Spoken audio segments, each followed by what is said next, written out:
పోతుంది. అంటే దాని అర్థం ఏమిటంటే నేను సాక్షిని అనే విషయాన్ని మర్చిపోయి దృశ్యానికి అంటుకున్నారు. మీరు దృశ్యానికి అంటుకున్నారు. అది చూడండి, అర్థమైందా? అంటే దేనికి ఇక్కడ దృశ్యం ఏమిటి? కోపం. మీలో పైకి వచ్చిన కోపము, అహంకారము, దానికి అంటుకున్నారు మీరు. వింటున్నారా? ఎందుకు వచ్చింది మరి మీలో ఆ కోపము, అహంకారం ఎందుకు వచ్చింది అంటే ఈ శరీరమే నేను అనుకోవడం వల్ల. ఇది పాయింట్, రాసుకోండి ఈ పాయింట్ కూడా. ఈ శరీరమే నేను అనుకుంటుండడం వల్ల నన్ను అంటావా, నువ్వు అంత మాట అంటావా అనే కోపం వచ్చింది, అహంకారం పైకి వచ్చింది. అప్పుడు వెంటనే మీరు దానికి కనెక్ట్ అయిపోయారు. అందువల్ల ఏమైపోయింది? జారిపడ్డారు, మీ స్వరూపం నుండి జారిపడ్డారు. ఇంకా విజృంభించారు, ఇంకా కోపం, అహంకారంతో విజృంభించారు. అయితే ఇక్కడ మీరు వెంటనే ఒక ప్రశ్న అడగాలి. చెప్పండి, ఏ ప్రశ్న అడగాలి? ఆలోచించి అడగండి. మరి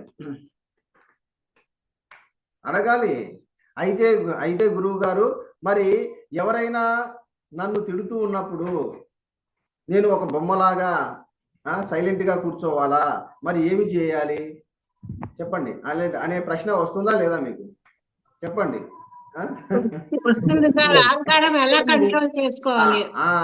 అదే చెప్పబోతున్నాను ఇప్పుడు. చూడండి, కాబట్టి ఎవరైనా మిమ్మల్ని ఇలా నిష్కారణంగా తిడుతూ ఉన్నప్పుడు అప్పుడు ఏం చేయాలంటే మీరు వారికి సమాధానం చెప్పాలి. అయితే ఎలా చెప్పాలి అంటే గమనికలో ఉంటూ సమాధానం చెప్పాలి. రాసుకోండి, ఇది ఎక్సలెంట్ పాయింట్, తిరుగులేని పాయింట్ ఇది.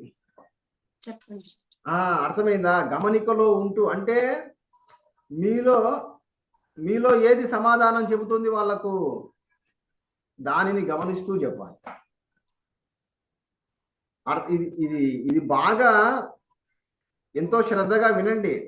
ఇది అర్థం కాకపోవడానికి ఇందులో ఏమీ లేదు. మళ్ళీ చెప్తున్నాను చూడండి,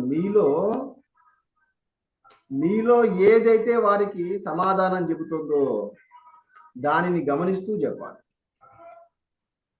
ఏం చెప్తుంది చెప్పండి? మీలో ఏది సమాధానం చెప్తుంది వారికి? చెప్పండి.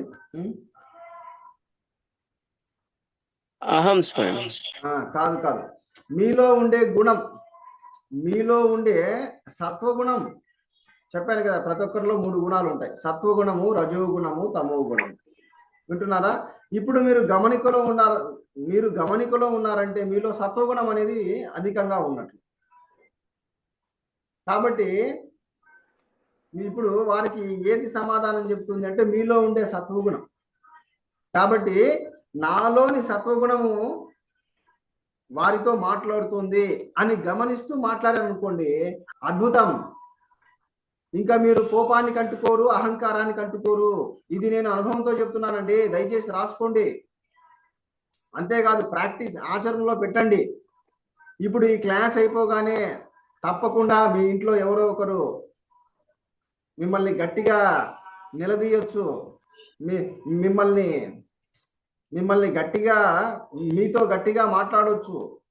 వింటున్నారా? ఈ క్లాస్ అయిపోయిన తర్వాత తప్పకుండా మీ ఇంట్లో ఎవరో ఒకరు మీతో గట్టిగా మాట్లాడవచ్చు.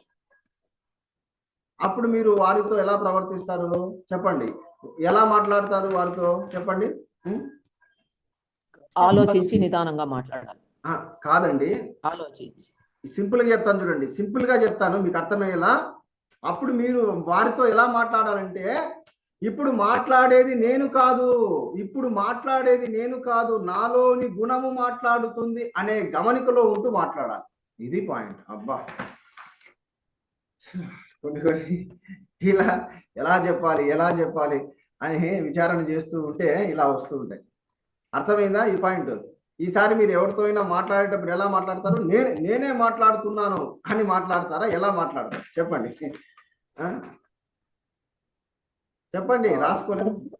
ఇప్పుడు నాలో సత్వగుణం మాట్లాడుతోందనే భావనలో చూడండి. మిగతా వాళ్ళు చెప్పాలి, ఏమని మాట్లాడతారు చెప్పండి మిగతా వాళ్ళు. నేను కాదు, ఇప్పుడు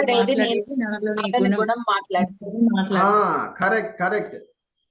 వింటున్నారా? ఇప్పుడు క్లాస్ అయిపోగానే మీ వారు లేదా మీ భార్య మీ దగ్గరకు వస్తుంది. ఏమండి, ఈరోజు పొద్దునంతా ఏం చేశారు మీరు? ఏం కొన్నారు?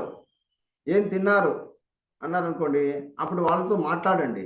మాట్లాడేటప్పుడు నేను కాదు మాట్లాడేది, నాలోని గుణం మాట్లాడుతుంది అనే ఇలా మాట్లాడాలంటే మీరు ఫుల్ అటెన్షన్లో ఉండాలి. అంటే మీరు ఫుల్ గమనికలో ఉండాలి.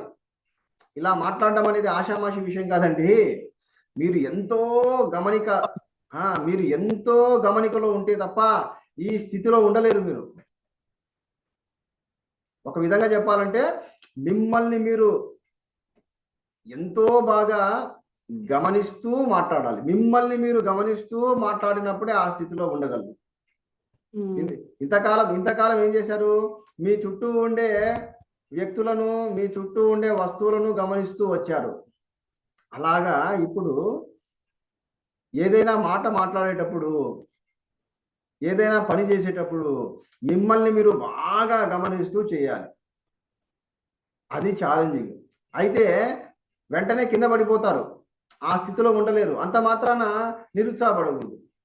ఏమిటో గురువు గారు చెప్తున్నారు కానీ మా వల్ల అవ్వట్లేదు అని వెంటనే చేతులు ఎత్తేయకూడదు. ఎందుకంటే ఇదే అసలైన సాధనమ్మా. మీ జన్మను తరింపజేసేటటువంటి సాధన, మీకు అతి శీఘ్రంగా మోక్షాన్ని ప్రసాదించేటటువంటి సాధన, మీకు మళ్ళీ జన్మ లేకుండా చేసేటటువంటి సాధన ఇదే.